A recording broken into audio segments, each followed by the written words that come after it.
Hey, this is Rashauna Scott, and this is another interview for the Flippin and Hills Presents prestigious Women in Real Estate Virtual Summit. And today we have Makeda Smith joining us. Welcome, Makeda. Hey, Rashauna, how are you? I'm doing well. How are you? Good. I am excited for this interview. I've been waiting on this all week long. Good. Yes, I'm excited as well. And I'm just so ecstatic to have you here. You are a real estate wealth strategist, Miss Makeda Smith. You also have a online real estate community for savvy chicks in real estate, and I'm just loving everything that you are doing. So again, thank you so much for joining us. And go ahead and tell us a little bit about yourself. I know you've been in the business for about 14 years. Yes, thank you for having me and inviting me to be a part of it. I appreciate that. So, to everyone out there, my name is Makeda Smith. I am a licensed Illinois real estate broker, and I have a company along with my husband in Plainfield, Illinois, which is a suburb about 40 minutes outside of Chicago. We opened up our brokerage in 2011 out here in Plainfield. I've been licensed since 2004, as Rashauna said, in business for about 14 years. So our company has been running on its own for about 7 years now. And recently, as of October of last year, I just started a second business, which is Savvy Chicks in Real Estate, where I help women in real estate to build their business and also to build their personal brand. Love it. So I guess we can just jump right in. So with Savvy Chicks in Real Estate, as far as women building their business and building their brand, what do you see women needing more guidance in? I mean, I would say it goes hand in hand, right? The brand and the business, but they are separate. They are different. So what would you say more women are struggling with that you're seeing? So I'm seeing that a lot of women are struggling in their business on trying to serve everyone because, as they say, Mm, if you are marketing to everyone, then you're not talking to anyone. So in business, mm, very important to make sure that you niche down and select a targeted audience that you want to work with. And you'll find once you niche down and get your specific audience that you want to work with, you'll actually make more money and be able to leverage your time because you are working with the people that at this point you want to work with, that you want to attract. Because talking to everyone is not going to work. And so people are having, mm, a hard time coming to grips on that. But once I show them, if you niche down, say you want to talk to, divorce, like you want to work with divorcees, if you want to work with military families, you want to work with seniors, there's nothing wrong with that. There's plenty of business that you can do out there in niches to be able to be a top producer. Love it. So with that being said, what would you say, as far as, people picking a niche, what are some different niches in real estate for those who don't know? So, one of the niches in real estate, which I have in, is the foreclosure market. And so that is basically me branding myself as an REO broker. And for those that don't know what an REO broker is, that is strictly someone that works directly with banks, say Freddie Mac, Fannie Mae, Chase Bank, where you actually receive, you're on their broker roster. So you actually receive listings directly from them to list on the market in your marketplace. So that's an actual niche. And so another niche would be working with international buyers. As I said before, working with military families, working with first-time home buyers, working in those communities. And there are new construction communities where they only allow 55 or over to be residents within those communities. That is a niche to be able to work with local builders in the community. And then new construction is another niche. But you have the difference in new construction is that you have the communities where anyone can live there, and then you have those where it's just seniors that are allowed to live there. And then you have, of course, the luxury market. So there are a lot of things within our real estate industry that you can niche yourself down in and be successful and be a top producer within the industry by making sure that you are an expert in those fields. But you cannot be an expert at everything. And that's not even touching Right. on commercial real estate. Like that's not even touching there. But that's just Right. residential. Right. Mm-hmm. Yeah, yeah, and I'm so glad you broke that down. Because so many people say, "Oh, I want to be successful in real estate," and it's like, okay, well, how are you going to get there? What are you going to do? Well, I just want to sell houses. Well, what type of houses and what type of community? Who's your clientele? What are they going to look like? What do they like to do? What do they like to live? What do they like to shop? Do they not mind getting on public transportation and traveling, or do they want to walk to the nearest grocery store, right? So Right. those are all questions that you should know, like you said, as far as picking your niche. So I'm so glad you broke those down. And even short sales, right? There are some agents out there that brand themselves as short sale experts. Yes. And so that's a niche as well. So yeah, thanks so much for breaking it down for us. Yeah, and let's try Okay. and Chicagoland market. And so with the Chicagoland market, you know that there are historic homes that are bungalows in the area that's a niche within themselves. Absolutely. Absolutely. Okay, so moving on, how would you say new realtors or realtors who have been in the business for a while, what are some ways that you would say they could set themselves up for success in a saturated market? Okay, I am so glad that you asked this question because I get new realtors and then realtors that have been in the business for a long time, and then people outside that discourage them because they say, okay, we're in a saturated market, like, realtors come a dime a dozen. Well, no, we do not. Us professional realtors, those that are with integrity and we have a branding about ourselves, no, we do not come a dime a dozen. So what are you going I to? know that's right. Yes. Look, I'm over here. I'm sorry to interrupt. I'm over here snapping my two fingers like, girl, you better say That's that. that savvy chicks in real estate, right? Because we don't Okay. And anyone flipping in else. heels. Okay. Right. Exactly. Empowering women within our industry, whether that is real estate investors or just women in real estate that we chose this as a career. Like, I don't care how many credentials are out here or how many REMAX are out here. What is Makeda Smith going to do to set herself up differently in this market? So let me give my savvy chicks in real estate and flipping in heels women a quick tip. You need to have a unique selling proposition about yourself. What is it about yourself that sets you apart from your competition? So I would say to everyone in your market, you need to find out who your top 3 competitors are within that market. You need to find out what their strongest marketing strategy is and see what you can do to interrupt their marketing strategy. Like, what can you do within that market to interrupt?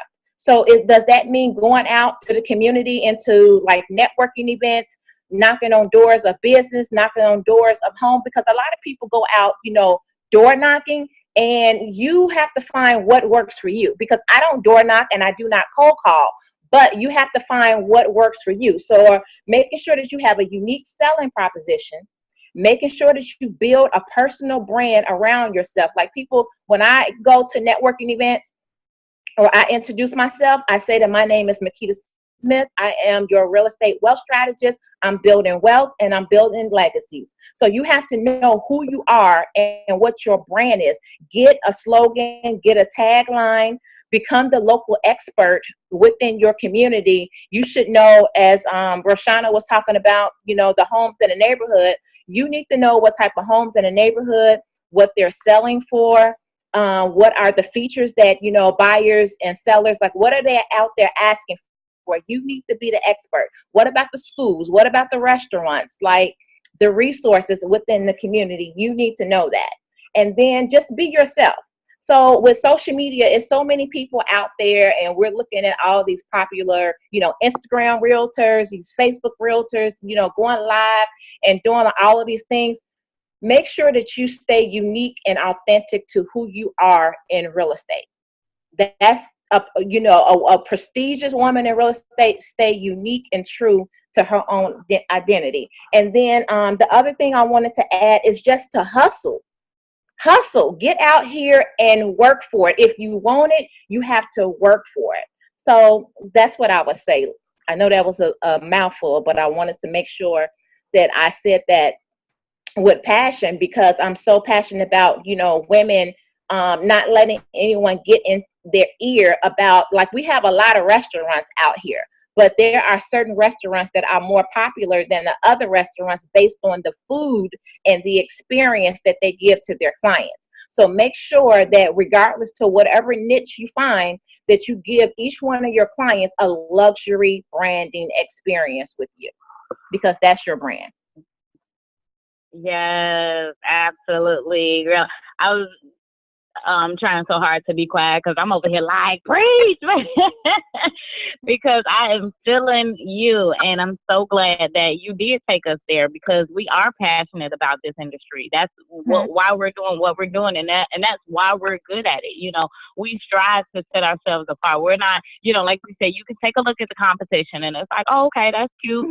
Right. Oh, that's cool. But, I'm going to be ahead of the game, and I'm going to set myself apart from everybody else by focusing on who you are and what's yours. And like you said, what is unique? Because, when you're trying to copy what somebody else is doing, people can see that. It's not authentic. And it's like, wait, that's not Rashauna. That's not Makeda. She don't even talk like that. Or she doesn't even post pictures like that. But when you are focused on your niche and what you're good at and what's yours, and picking that out and making that shine, then everybody around you will see it. So I love that you brought that up. So moving right along. So you mentioned, social media and as far as marketing. So you say you don't door knock and you don't cold call, which are two major ways that a lot of people get business in this industry. Another woman that we're going to actually interview during this summer, Lisa Flores, she lives by cold calling. But you say you do not. So I would love to hear the marketing strategies that you've used or that you're using, to build a successful $1 million brand. Okay. Well, so this is what, just like you talked about, like, do what works for you. Like, people can spot a phony, a mile away. So make sure that whatever marketing strategy that you choose, that it works for you. There are so many marketing strategies out here that works for a lot of our fellow women in real estate, right? So from door knocking, I know someone who's successful at door knocking. I know someone who's successful at, cold calling. But you have to choose which marketing strategy that you're most comfortable with. And because even if I try to call someone, like, cold calling, it may be so nerve-wracking and give me so much anxiety, whereas my other fellow realtor, like, she's knocking it out. Like, the person that you're going to interview, that fellow realtor, like, she's knocking it out, so she'll be able to better tell you that. So how I generate my leads is through social media, and it's through networking events, because a lot of agents say, well, you just can't be on social media. That's true. So I make sure that I build my marketing strategies on and offline. So, the social media is it's not a either or. So you have to make sure that you include it with whatever marketing strategy that you're doing. So with my online marketing strategy, 2 strategies that work for me to help me to get leads, especially on Instagram. So people ask me all the time, how do you get local leads on Instagram? Well, ladies, Instagram has a search feature on your app. And so if you click on the magnifying glass at the bottom of the app, and you're getting this nugget for free, thanks to Rashauna, you're getting this nugget for free. So you click on the magnifying glass at the bottom of the app, and then you're going to type. There's going to be a box that's going to come up at the top, and then the last field is going to be places. Ladies, places is a gold mine. You want to make sure that you click on places and see what's going on in your local area. So say that I'm in Plainfield, Illinois. I'm going to click on Plainfield, Illinois for places, and I'm going to see what's going on in my area. There are people eating at the Chili's restaurant on, Route 59, right up the street. There are parents at basketball games, you know, at the local Plainfield High School. There are people that are in the boutique shops in downtown Plainfield. I am clicking on those places and connecting with those people that are in those local areas. And that's how you connect on a local level with leads, because they're like, I'm getting a whole bunch of realtors that's following me. I need to be able to use social media to generate these type of leads. How do I do it? Well, you do it by getting local. You do it by seeing who's at your local LA Fitness and talking to them, you know, on Instagram. And there's nothing wrong with sliding into the DM and saying, hey, I'm a local realtor in Plainfield. I work with first-time home buyers. If you know anyone that's interested in a $7,500 down payment assistance, please do let me know.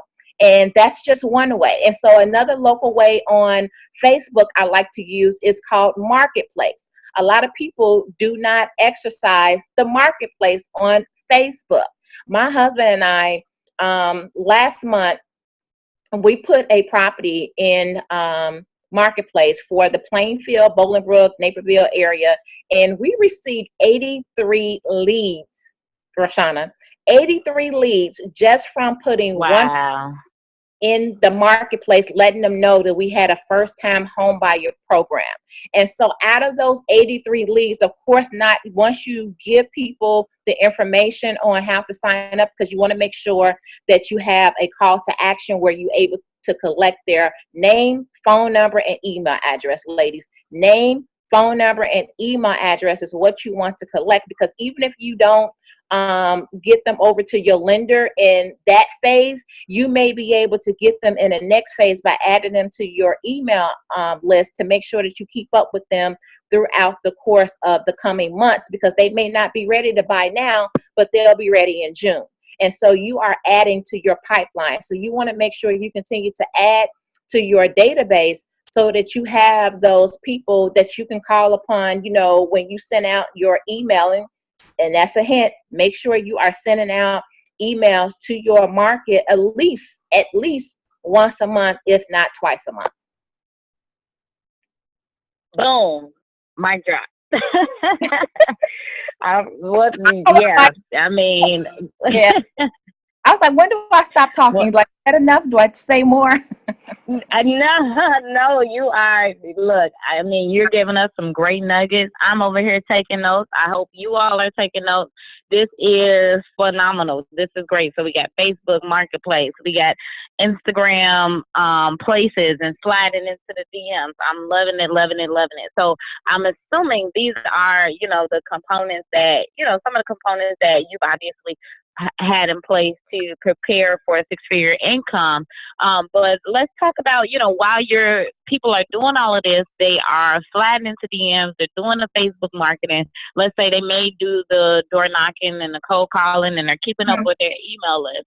What are some ways, or, you know, I would say like some components that people or, you know, women, real estate agents need to have in place in order to prepare for a six-figure income and avoid getting behind on their taxes? Okay, this is my favorite subject to talk about. You said that you wanted something that's raw and authentic. I'm about to give it to you. So with me, come on, give it to us. So with me niching down and finding my niche in REO marketing. So back in 2007, ladies, let me take you back. So back in 2007, I was doing something called broker price opinions. And those are called for short, for those that are in the business, BPOs. And so it's basically a paid CMA that you do for bank and insurance companies on the properties that they have as assets. And they want to know, like, what's the condition of the outside? Like, how much is the home worth? So my friend and I, back in 2007, I think maybe the end of 2006, we had began to do BPOs for Countrywide Bank. And they sent an email out. They were looking for brokers, and they were like, we'll pay you $50, $60, $100. I'm like, what? And so we began to do BPOs for Countrywide.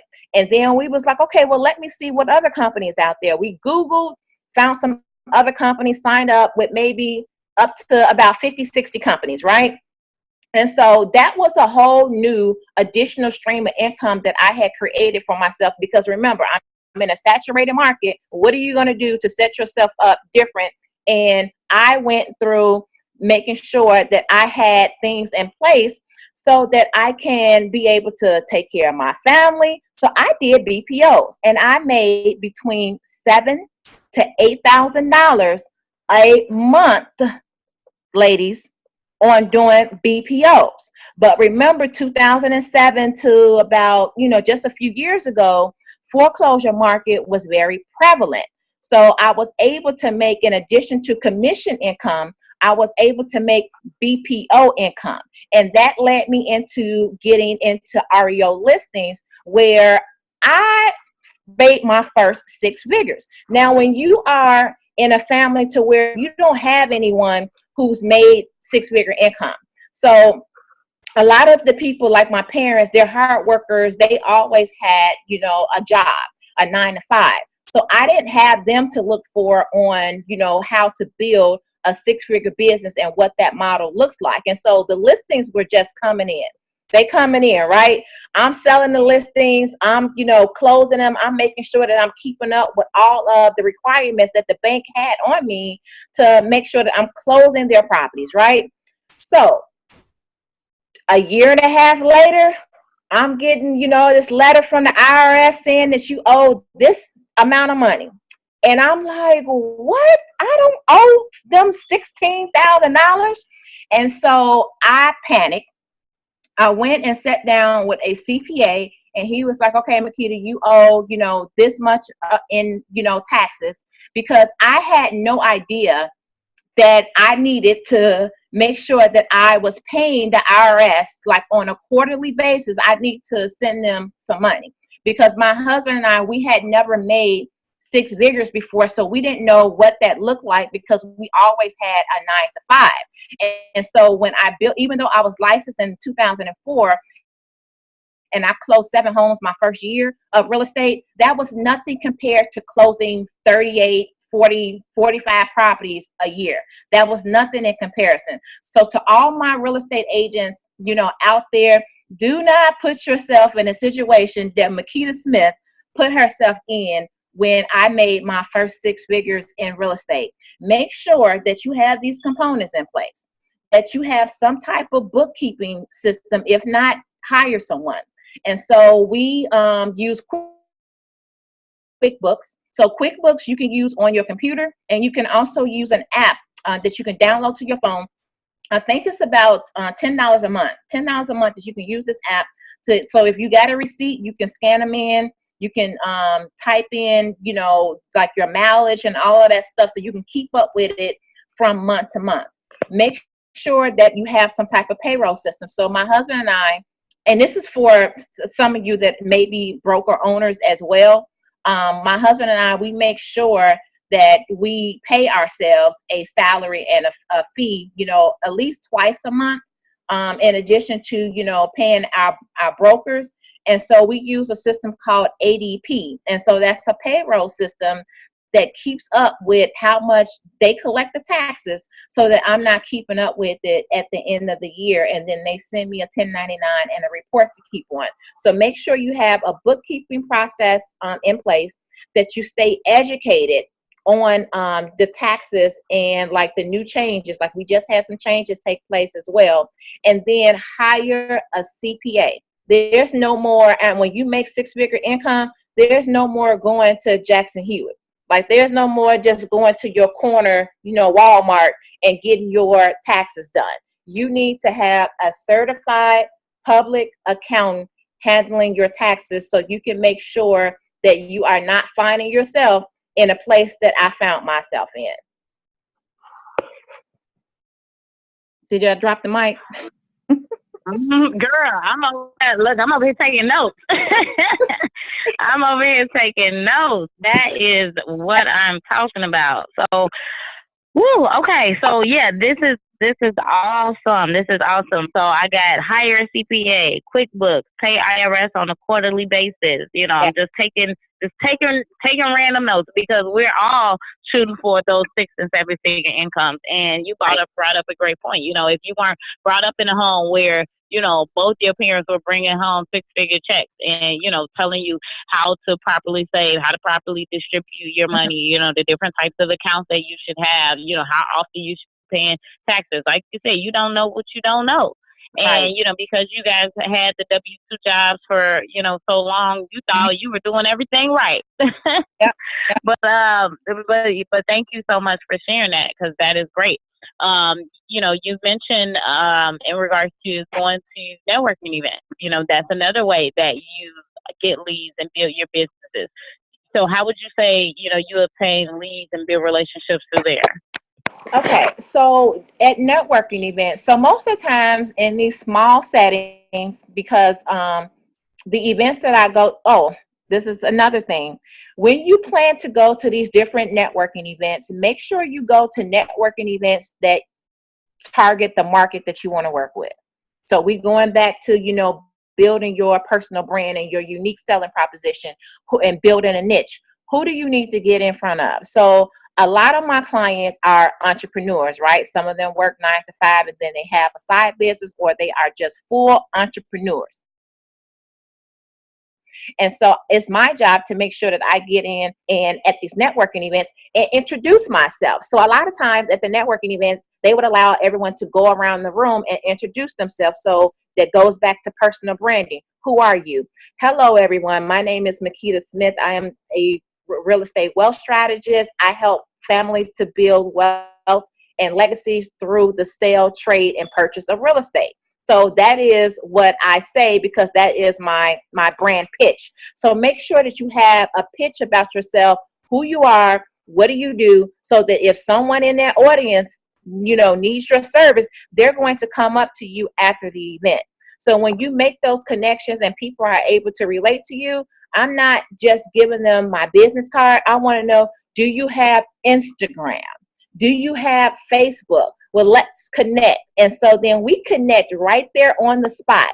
And then if I know that they need some information that they want me to follow up on, then I try to attain their cell phone number and send them my cell phone number right there on the spot so that I can make sure that after the event that I'm following up, because the money is going to be in the follow-up calls, the follow-up emails.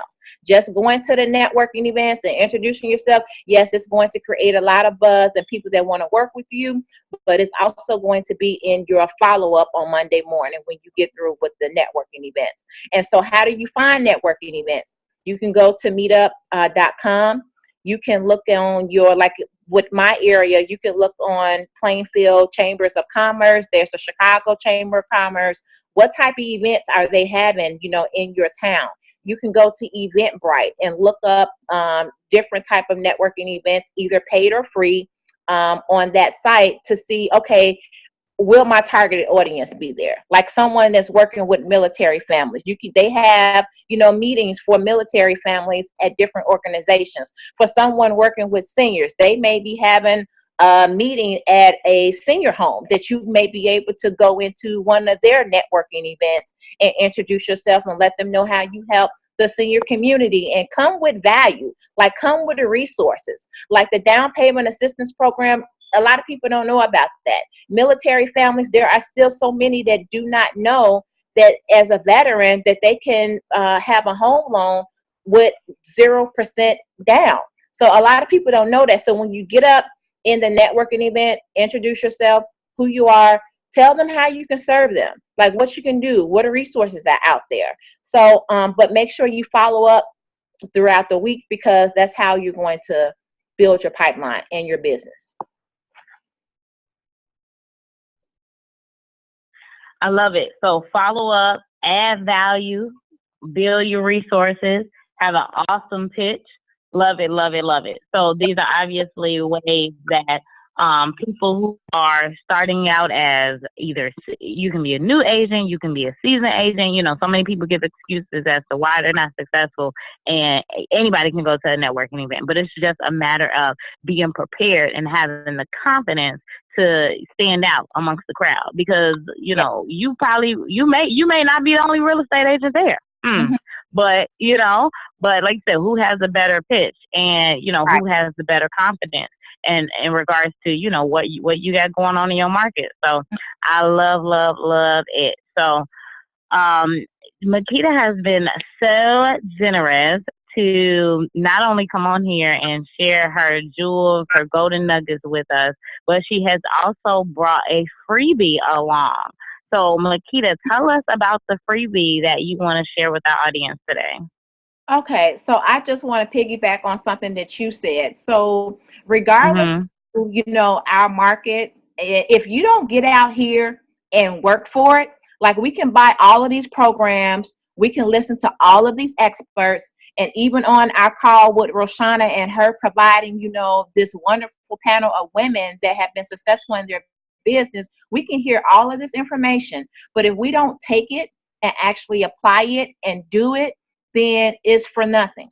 So what I'm offering to the audience as a freebie, which is a $150 value, I'm offering a 21-day challenge, which is going to be 21 ways that you can build your brand, build your automation with real estate, and generate leads. By the end of the challenge, you will be able to have some tangible real estate goals for the rest of the year to build up your income.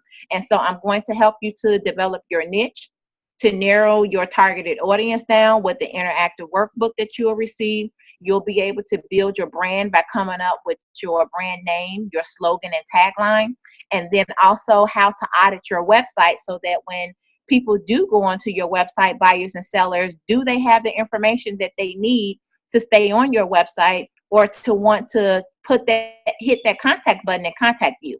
And for my newer agents, a lot of them I find that they need lead generating scripts. And so I provide 2 scripts in here for those that want to make cold calls or even showing up to networking events. You can use this at having conversations with people at any event. And then I also make sure that I give you 2 freebies. So we know that when you build your email list, you need to make sure that you have an incentive. Like if you go to my Instagram page, you'll see that I have a free book on foreclosures.